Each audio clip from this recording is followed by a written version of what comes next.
ang mga agila, pero pag nakaupo.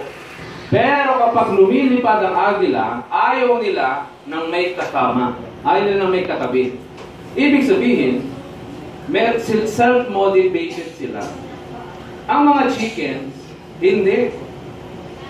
Gusto nila, magkakasama sila. Gusto nila, pantay-pantay sila. Kung negative ang isip ng kanyang kaibigan, negative na rin siya. Ganun po yun. Kung happy birthday lang ang dahilan ng kaibigan niya kung bakit siya nasa OPI, ganun din siya. So yan po ang karakteristik ng mga chicken. Nagtitipende sila sa kanilang mga kasama. Okay? Alam niyo mga kaibigan, tatapatin ko na ho kayo. Dalawang klase ng ibon lang tayo, agila at chicken. Kapag po kayo ay hindi agila, hindi po kayo magiging successful dito sa OPI. Hindi kayo magkakapera dito, mark my word. Kaya pilitin nyo na huwag maging chicken. Pilitin nyo na huwag makahalo sa mga yon. Okay? Sa mga manok. Sa totoo lang po mga kaibigan, sa 10,000 distributors ng OPI, alam nyo ba kung gaano kadami ang chicken? Sa aming bilang is 9,950.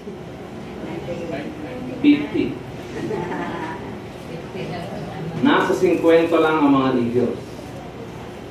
Kayo kaya? Saan kayo nakabilang doon?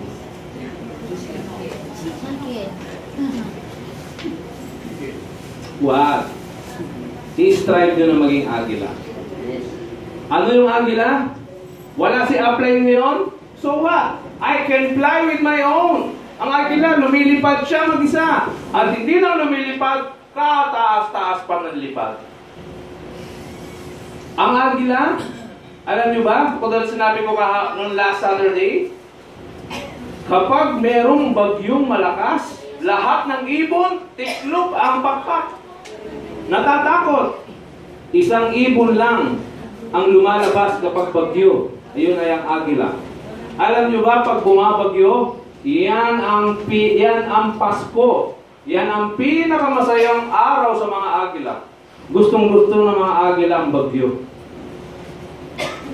Kaya kapag may bagyong dumaan sa buhay mo, kung talagang agila ka, hindi matitiklop ang pakpak mo.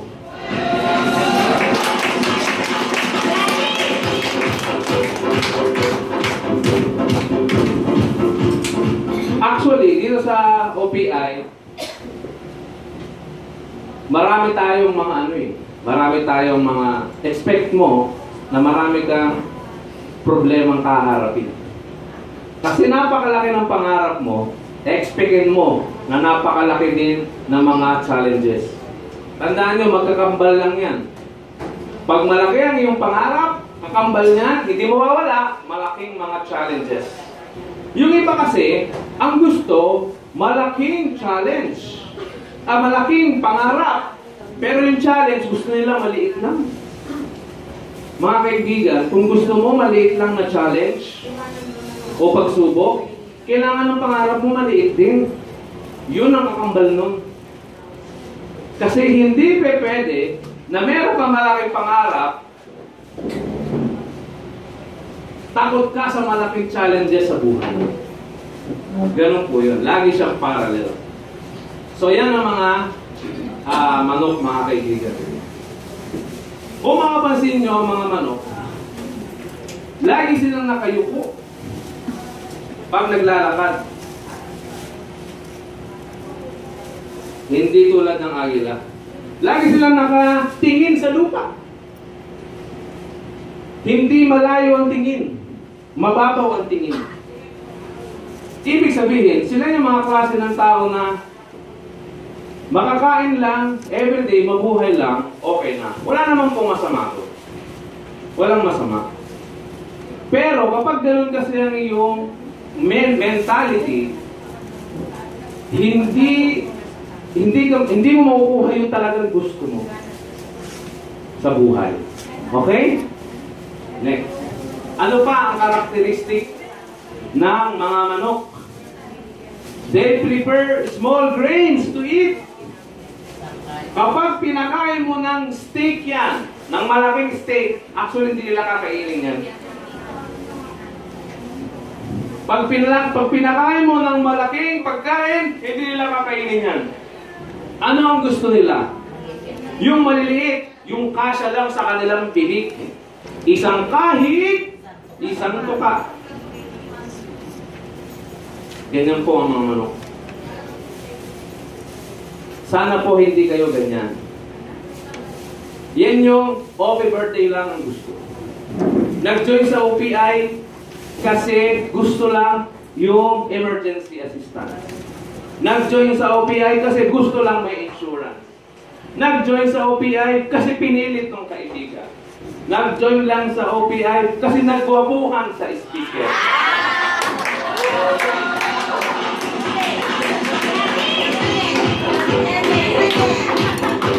Alam niyo kung bakit ko gusto isasali yun? Kasi nung kayo tumatama eh.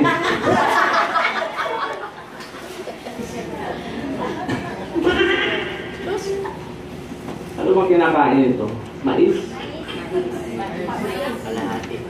Di ba? Ang agila iba. Ang agila hindi siya kumakain ng isang bagay na hindi gumagalaw. Ang kinakain ng agila, yung buhay. Ang kinakain ng agila, yung mga active. Lahat. Kahit laman yan, bawa ahas, ang kinakain ng agila, buhay na ahas. Kapag patay na ahas, hindi nga kinakain. Di ba ganun ka din? Pag buhay, kinakain mo. Sorry. Kasi pag patay, hair kainin, di ba? Ano yung may parang nalilito na ako. Kasi kanina dun sa... Kasi ba si Marwin? Kasi kanina dun sa puro kapastusan yung mga pinag-uusapan eh. Masyado ako na-influensyahan. Nang mabasyon kasi ng mga kasama ko sa pagkakain. Ganun po mga kaibigan. Tingnan niyo yung manok. Nakatingin sa lupa. Okay? Ang mga manok, walang effort yan. Actually, wala silang effort. At napakaliit ng kanilang mga pangarap. Napakaliit. Kaya nga ang sabi, isang kahig, isang suka. Ano ibig sabihin nun? Gusto nila, yung mga trabaho na madadali lang, yung bang isang kahig lang, suka na. Ang agila iba. Grabing kahig yan, grabing lipad yan. Makakita lang ng best na pagkain niya. Okay? Sana hindi ho tayo ganyan. Kaya kung nakikita nyo ang sarili nyo na ganyan, at nakikita nyo na kayo pala isang manok, eye-opener yan. Tandaan nyo po ha, hindi ko na po uulitin sabihin ito sa inyo. Kapag manok kayo sa OPI, hindi kayo magiging successful. Yun lang po yun. Wala pong manok na magiging milyonaryo. Tandaan niyo po yan. Walang manok na magiging milyonaryo. Mga agila lang. Ano ba ang karakteristik ng manok? Maiingay sila. Kaya nga sila nanggigising tuwing umaga eh. Maiingay sila. Marami kasi mga opinions ang maiingay din. Pero hanggang ingay lang. Di ba? Ang agila tahimik. Magugulat ka na lang, nadagit ka na. Kasi kung ang agila, maingay, tatakbo yung ano. Nagugulat yung mga inuhuli nila eh. Nandun na pala sa likod. Kasi tahimik. Ganun po yun mga kaibigan. Okay? Ano pa? Lalo na kapag meron mga predator. Yung mga kinatatakutan nila, grabe ang iingay ng manok. Parang natataranta na sila. Chickens are dependent to others. Yan po ang mga manok. Lalo na yung mga nasa poultry. Dependent sila kung ano yung pakakain sa kanila. Kung ano yung ibibigay sa kanila, kakainin nila yan. Kaya nga po, dito sa OPI mga kaibigan, hindi natin tinatawag ang OPIAN as member. Ang tawag natin, distributor. Ano ibig sabihin? Anong pagkakaiba nun? Bakit hindi member? Kasi kapag OPI member lang, ang mentality niyan, parang SSS member ka. Yung ba kapag nangangailangan, nakaganon? Pag-ibig member. Pag may kailangan, nakaganon. Kaya po tinatawag na distributor, ibig sabihin, hindi ka lang nakaganon. Meron kang gagawin na responsibility. Okay? Yun po yun. Pero, hindi na natin distributor ang tawag. OPIAN na. Ibig sabihin, may dignity. OPIAN. Okay? So, ganyan po ang mga manok. So, kung sa tingin nyo, ganyan kayo, eye-opener yan sa ating lahat, mga kaibigan. Chickens, easily discouraged and fearful. Kaya nga ang mga manok, gulatin mo lang, takbuhan na yan. Pero ang agila, gulatin mo, patay ka. Ganyan ang mga manok. Anong kinalaman nito sa atin? Ito yung mga tao na umattend ng OBP. Nadinig ako in person. Agilang-agila siya. Anong eagle? Pag uwi sa bahay, kinausap yung kumare, "Nako, scam yan, ganyan-ganyan." Ay, oo nga, siguro nga, scam. Hindi kasi umatin ng training. Alam nyo, sino yung mga nagsasabing scam? Yun yung mga walang alam sa negosyong ito. Kanino ka maniniwala? Doon sa may alam o doon sa wala? Ang sabi nga, ano ang sabi ng mga tambay sa kanto? Paano yumaman? Magkapera? Diskarte lang yan. Ano ang sabi ni Manny Villar na bilyonaryo? Sipag at tiyaga. Ngayon, kanino ka maniniwala? Diskarte o sipag at tiyaga? Doon ka maniwala, doon sa may narating. Kasi hindi niya sasabihin kung hindi niya ginawa at nagkaroon ng resulta. Maniniwala ka, diskarte lang yan. Yes, may diskarte. Pero ang sabi nila, lang. Ibig sabihin, wala nang gagawin, lang daw eh. Of course, may diskarte din. Samahan mo ng sipag at tiyaga. So, wag tayong basta-basta lang maniniwala. Kailangan firm ang ating pangarap at ang ating paninindigan. Okay? Ganyan ang mga manok. Ayan. Ito lang ang positive sa chicken. Masarap kainin. Alam niyo bakit ko yung pinakita?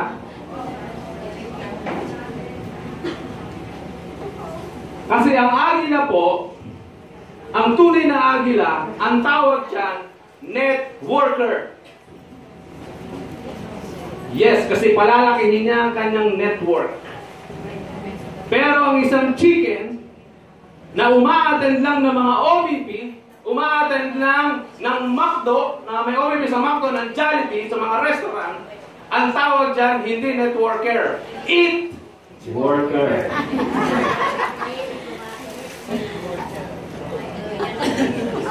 Parang ang dami yung pinatamaan dito Sorry ko wala po akong balang patamaan kayo dyan. Yun po yun mga kaibigan. So kung ikaw yung tipo na ganyan, talaga ma-open ka. Pero wala po akong pina-openan. This is an eye-opener sa lahat sa atin.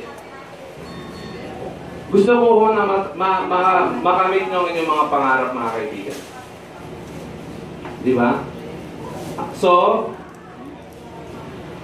kailangan maging agila tayo. At alam nyo ba mga kaibigan, bibigyan kayo ng isang magandang strategy. Kapag ikaw ay isang upline, ganito ang gagawin mo. Pag ikaw ay isang upline, at meron kang isang katutak na mga downlines, okay? Ito ang gagawin mo. Lahat ng mga directs mo, i-determine mo sa kanila, bumati ka ng dalawa. Magsulat ka dito, agila. Dito, chicken. Lahat ng mga directs mo, na mga agila, isulat mo dito yung pangalan.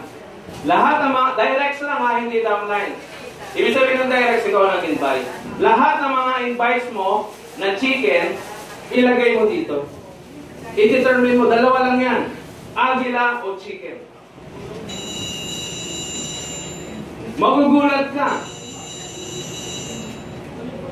Kanina pong ano yun? Doorbell. Ang ganda na rin ito niyo, parang kinukuryente.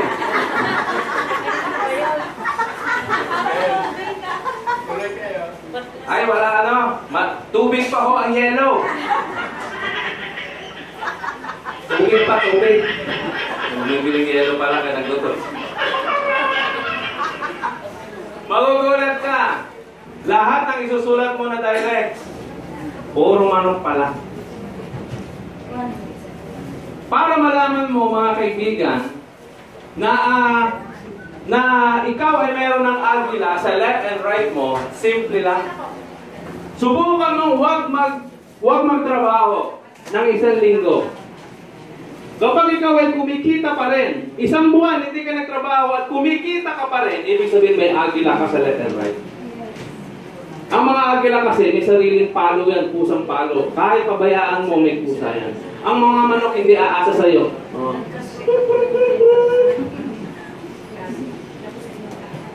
Ganun po yun. Pero kapag isang linggo, wala kang ginawa, pagtingin mo sa account mo, zero pa rin. Ibig sabihin, ang dami mong downlines. May 100 downlines ka sa left, may 100 downlines ka sa right. Isang linggo, isang buwan kang hindi kumilos. Wala pa rin income. Ibig sabihin, lahat yan puro manok. Lahat ng downlines mo puro manok. At ito ang advantage niyan. Ito ang advantage kapag ikaw ay meron listahan na ganito. Anong advantage niyan ganito? Kung lahat ng mga downlines mo ay puro manok, ibig sabihin, iisipin mo, ibig sabihin, kailangan ko pang maghanap ng mga agila. Kasi wala pang agila eh. Yun po ang advantage nun. Kasi, kapag wala kang listahan na ganito, iisipin mo, puro agila yung wala nga pong yelo.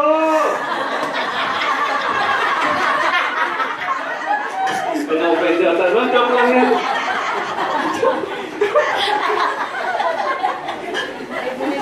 Joke lang po. Pag nag-ring po yung mga cellphone nyo, okay lang, labas lang. Kasi baka importante, di ba? Hindi natin alam.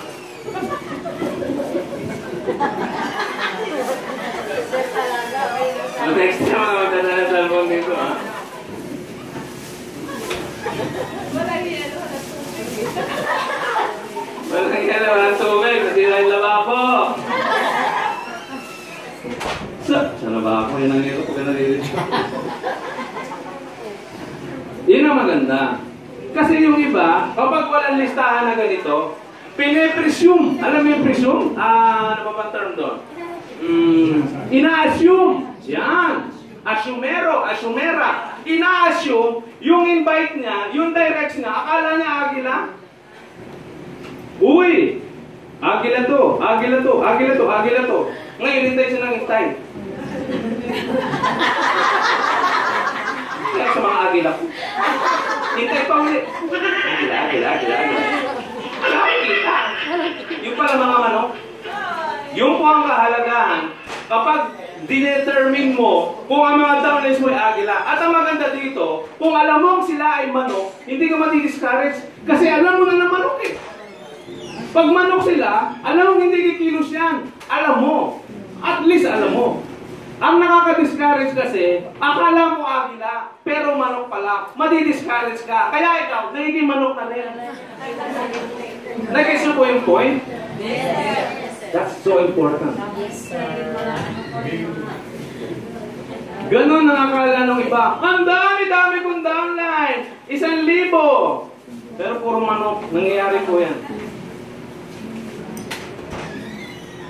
Alam nyo ba mga kaibigan, nasa dugo ng isang tao ang pagiging agila. May mga tao kasing may determinasyon sa buhay. Totoo po yan. Yun ang mga agila. Yung bang mataas ang pangarap. Yun ang mga agila na hanapin nyo. Okay? Tandaan nyo, mas mahirap mag-train ng isang manok na gagawin mong agila. Napakahirap niya. It takes time. Kasi, kinalakhanan niya yun eh. Napakahirap yung isang manok gagawin mong agila. Ang madali, maghanap ng bagong agila. Yun ang mas madali. Kaysa yung isang manok, pilitin mo na maging agila. Mas mahirap yun. Posible, yes, mangyayari. Pero napakahirap. Baka hindi pa agila yun. Naging sisiw ka na sa konsumisyon. Okay, mga kaibigan, may natutunan po ba? Yes! Yes! Yung pag-yes nyo is enough para maging satisfied ako. Maraming salamat po.